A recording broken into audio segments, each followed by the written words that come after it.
Hello everyone! Welcome back to our channel. This is me again, your Kabayan Amor.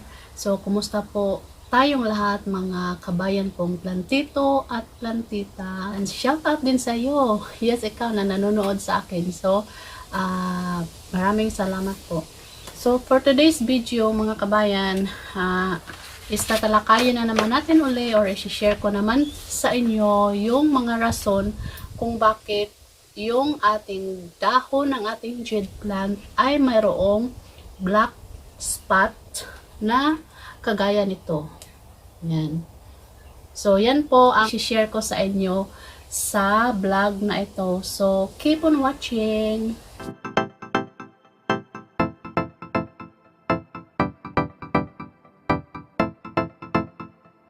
Walong rason kung bakit naglalagas yung dahon nila. So, sa hindi pa nakapapanood ng video na yon, so pwede nyong scroll down lang po kayo and then makikita nyo po ang video na yon kung bakit ba nalalagas ang dahon ng iyong jade plant. So, for today's vlog is yung rason naman kung bakit nagkakaroon ng black spot ang dahon ng ating jade plant, which is yun ang maraming tinatanong, maraming comments sa Facebook page ko din, which is Kabayan Amor, and mga previous ko na vlog about jade. Yun din ang mostly na tinatanong kung bakit nagkakaroon ng black spot yung dahon ng kanilang mga jade plant. So, mayroon tayong 4 na rason kung bakit nagkakaroon ng black spot ang ating jade plant. So, first is yung insects. So, insects, so alam naman natin kung ano yun sila, kung mga pest, ganon. So, ang jade plant ay commonly kinakapitan sila ng mealybugs, spider mites, and aphids. So, yun po, yung tatlong insects or pest na yan. So, yun po ang karaniwang lumalapit sa ating jade plant mostly, pero pati na rin sa ibang mga succulents natin, which is yung nakikita nyo na 4 dito, is i-explain ko sa inyo mamaya. Dahil hindi sila jade plant, so mayroon din silang connection sa ating pag-uusapan today. So, explain ko yan sila mamaya. And then, paano nga ba tanggalin yung mealybugs? So, ang recommended na treatment para sa ating mealybugs, which is yung cotton buds, is isasawsaw natin sa alcohol. And then, isa-swipe lang po natin dito. So, for me naman, is lagi kong ginagawa kasi madali lang pong makita yung mealybugs. Kasi para siyang white na parang cotton.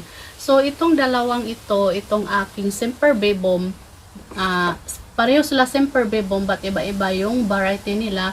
This one is yung aking Sempervivum is Lover Seedling, and then ito naman si Sempervivum Waitans Red. Ito ko nakikita palagi yung mealybugs na nabanggit natin. So, mealybugs is, lagi ko silang, I think, every other day ko sila chine-check kasi madali lang din, ang Sempervivum is madali lang din sila kinakapitan ng mealybug. So, ang ginagawa ko is chine-check ko yan dito. Lagi sa mga singit-singit nila, ito po yung madaling kakapitan ng mealybug. So, hindi ako gumagamit ng cotton buds, which is yun ang treatment talaga. Is minsan is ito lang yung name tag kasi matulis po yung dolo, yung pinantusok ko sa soil. So, ito po yung parang ginaganon ko, tinatanggal ko yung mealybugs dito sa singit-singit ng ating succulents. So, yan po ang mealybugs. So, next is yung spider mites. So, before ako nag-start, naghahanap muna ako ng infected na mga dahon ng aking mga succulents na maipapakita ko sa inyo as example kung ano yung looks ng isang spider mite. So, wala akong makita. So, magpiplex na lang ako ng picture na ito. So, ganyan po yung makikita nyo or sign na yung dahon ng jade plant ninyo ay mayroong spider mite. So, kumbaga ito yung sa inner and then dito yung sa under. So, dito sila laging kumakapit sa ilalim ng dahon ng ating leaves. Doon sila nagbabahay, yung mga maliliit na maiitim na na ano. So, doon kumakapit yung ating spider mites na insects, which is sila yung nagkukos ng ating jade plant na magkakaroon din ng black spotting. So, ang pagtatanggal po sa spider mites is iwa-wipe lang po natin yung ating jade leaves using alcohol and water. So, iba yung sa mealybugs, so iba din yung sa spider mites, which is we're going to use alcohol and water to wipe the spider mites. So, minsan yung iba is pwede rin natin anuhan ng hose or water, i-spray natin, so madali lang silang matanggal din. So, next is about yung aphids or aphids, so whatever.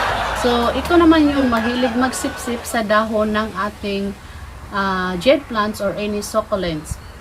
So, ang aphids ay yung kulay nila is merong green, mayroong yellow, mayroon ding brown or black. So, yung dito naman is yung ating tiger jaw, which is dito ko rin nakikita palagi yung aphids na kulay green. So, ang pads na ito is wala na tayong makikita kasi everyday ko sila chinicheck kasi hindi mo nga mapapansin na aphids pala yung green kasi almost same sila ng color ng ating tiger's jaw. So, wala na ito. And then, chinicheck ko itong isa kanina. So, 5 yung ganito ko.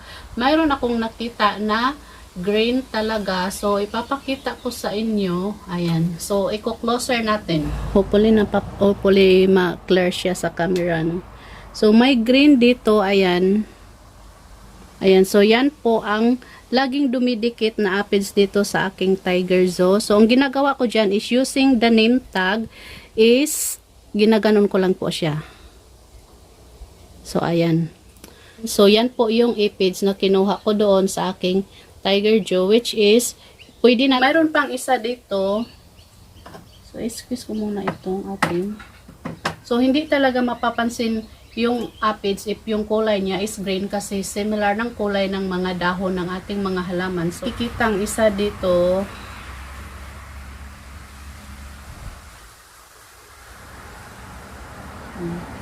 So, advice ko lang sa inyo mga kabayan is check nyo lang everyday yung mga succulents na nakapat na yung masyadong masikip yung singit-singit kasi dyan po namamahay yung insects na nira ng ating mga dahon.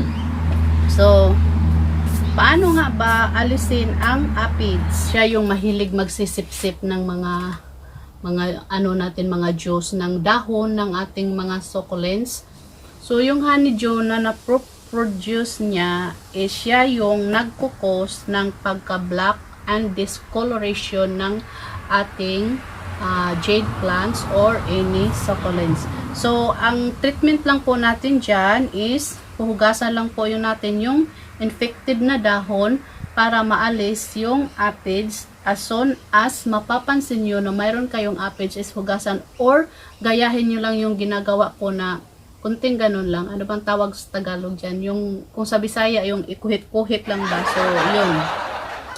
So, ang paggamit naman po ng insecticidal soap is not recommended na gagamitin natin sa ating mga jade plants or any succulents na halaman. So, wash na lang po with water. So second is yung tinatawag na virus. So, virus, maraming virus, no? So, okay, hindi natin babanggitin yung virus ngayon. So, yung black spot na nakikita natin sa ating mga jade plants. So, number 1 din cause niyan is virus. So, mayroong 3 uri ng virus ang nabanggit dito, which is yung tomato spotted wilt virus, tuspo virus, and the black ring virus. So, hindi ko na sila maisa-isa explain siguro kasi magnonosblade tayo. So, ganito na lang. So, yung black ring virus that occurs black spot dito sa underside ng ating, wala talaga akong makita, naghahanap talaga ako na underside ng ating mga dahon is yun ang tinatawag na ring virus. So, yung mga viruses naman is hindi naman sila pumapatay ng ating mga jade plants. So, they are not going to kill the jade plants because they can be systematic or na-infect lang yung ating mga halaman. So, once na makikita nyo yung plants nyo na mayroong virus, so, wag nyo na po siyang gamitin as gagawin yung propagation, leaf propagation or cutting propagation kasi hindi na po yan siya healthy na gagawin nating propagation. So, mas lalong mag-spread lang yung virus if ever gagawin nyo yan. So, just to prevent na hindi siya magdami, so, itatabi natin yan, hindi natin siya ilalagay sa ibang grupo ng mga halaman natin. So, itatabi natin if mapapansin natin yung isa sa mga halaman natin na nakapots which is mayroong virus.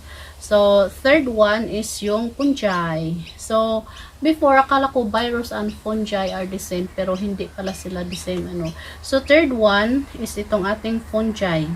So, sila din yung cause kung bakit nagkaroon ng black spot ang ating jade plant. Pag yung plants nyo or sabihin natin jade plant is mayroon na siyang fungi.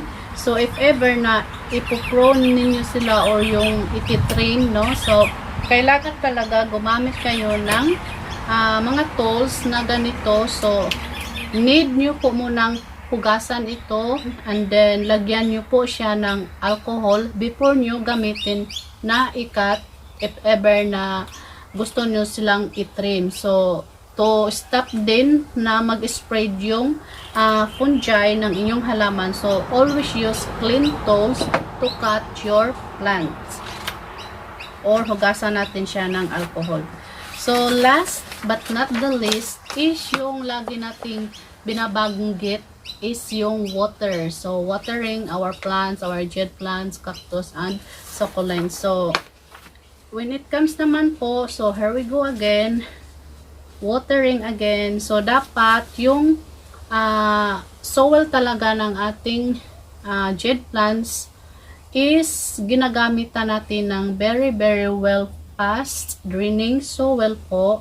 And then, advisable din po na yung gagamitin nating pot sa ating jade plant is clay pot. So, like this. So, jade po ito. Yan. So, medyo red siya kasi naka-full sun siya. And then, ito is mga, ano lang po sila. So, hindi sila totally naka-clay. So, yung mga medyo maganda kong jade is sila yung mga naka-clay gaya nito. So, bakit nga ba clay yung gagamitin natin na pot para sa ating jade plants? So, maganda po ang rason kung bakit kailangan natin ng clay. Kagaya nito mga clay yung aking succulents.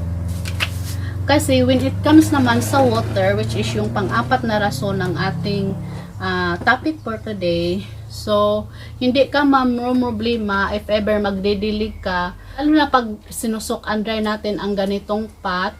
So hindi iyan siya magkukos ng pagbablock ng steam when you use clay pot, kasi si clay pot ay tumutulong din yan siya na mapadali yung pag-a-absorb ng water na nandito sa loob, which is sinisip-sip niya yung mga excess water na nandito sa soil natin. So, mas madali siyang mag-drain yung water. And don't forget po na wag nyong lagyan ng topping yung clay pot nyo like this. Ayan, like this. So, don't forget, if ever magdilig kayo, so, kailangan tanggalin nyo yung nakalagay sa bottom para yung water niya is hindi mag-i-stay doon, which is magkukos siya ng black spot sa leaves and rotting. So, yan po ang rason kung bakit dapat clay yung gamitin natin sa ating mga jade plants. So, hanggang dito na lang po ang vlog na ito mga kabayan. So, hopefully, hindi man perfect yung pagka-explain ko. So, hopefully, at least man lang naintindihan nyo. So, for reason kung bakit nagkaka-black spot ang ating jade plant. So, thanks for watching for this vlog mga kabayan. Hopefully, nakasubscribe na kayo sa aking channel. And don't forget to click the bell button po para maging updated na naman kayo sa iba pa nating video kung ano naman yung mga common katanungan sa vlog na ito is yun din ang ating itatopic sa next vlog natin. So, have a happy and blessed Sunday everyone. Stay safe, God bless, and advance Merry Christmas sa ating lahat. So, ingat-ingat po mga kabayan. Bye-bye!